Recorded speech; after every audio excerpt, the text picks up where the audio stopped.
Christian West from EP Access here. I'm here today to talk to you guys about soft skills. Soft skills is something that's very hard for most EP agents to understand.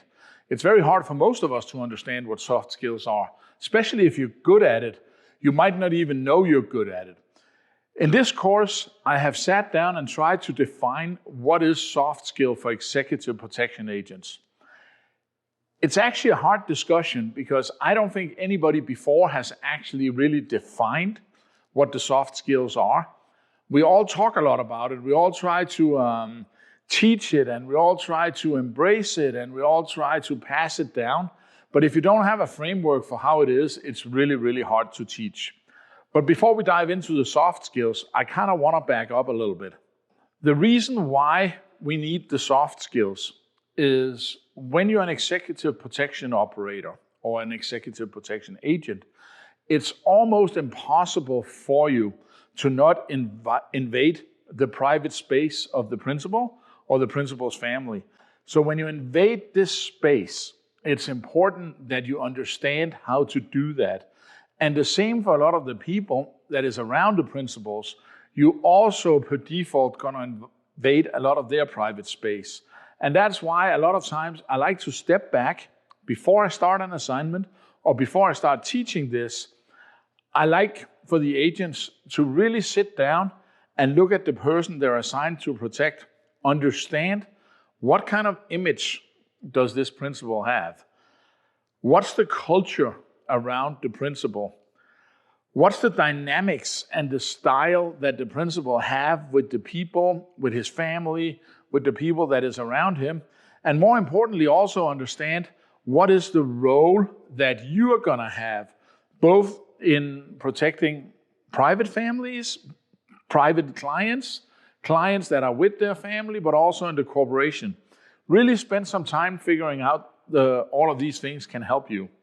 Why is it important that you understand the client's image?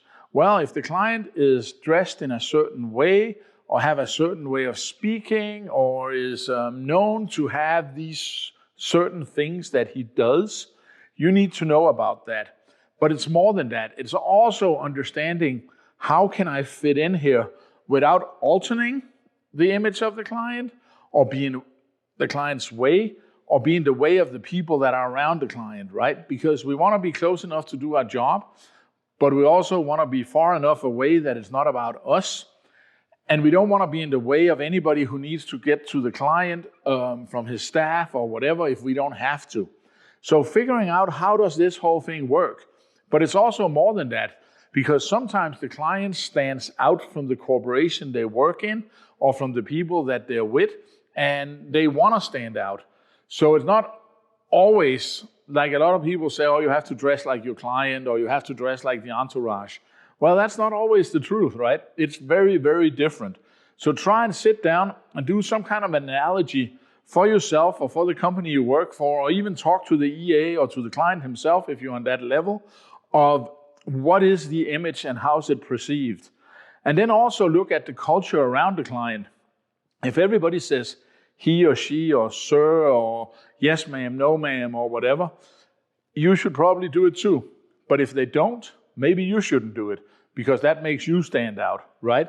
So there's the client, the principal, there's the culture and the dynamics around them. You know, if you work for the Royals in Europe, for instance, you don't speak to them directly, you speak through a third person who then relay the message to the client, right? I'm not saying that you're gonna work for the Royals because that's usually handled by the police, but look at how does people address the client, how does he address his people, stuff like that. Try to figure that out.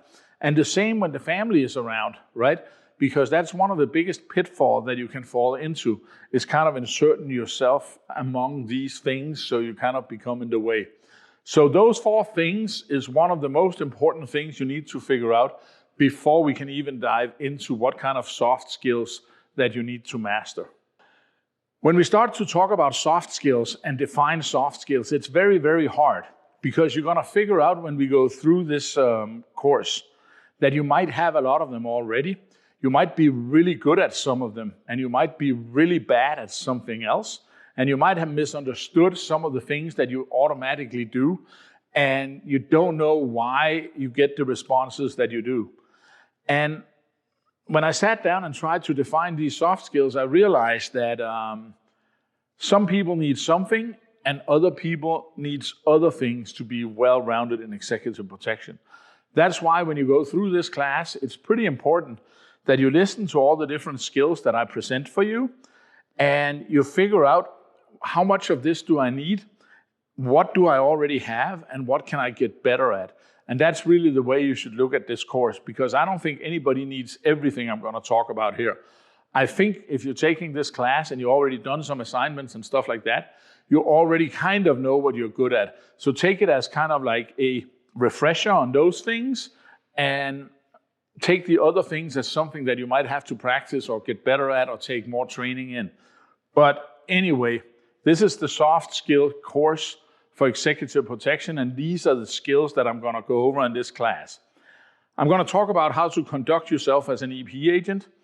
I'm going to talk about the agent's demeanor, how you kind of like come across to other people. I'm going to talk about your image and your body language and how you dress. I'm going to talk quite a bit about customer service. I'm going to talk about team dynamics, because soft skills is not only about how you are around the clients, it's also how you are with your team members. I'm going to talk about how do you fit into the different structures of the family, the corporation, whoever else you work for. I'm also going to talk about what is a professional way of behaving yourself. I'm going to talk about good judgment and situational awareness. And I'm going to talk about good communication and social media.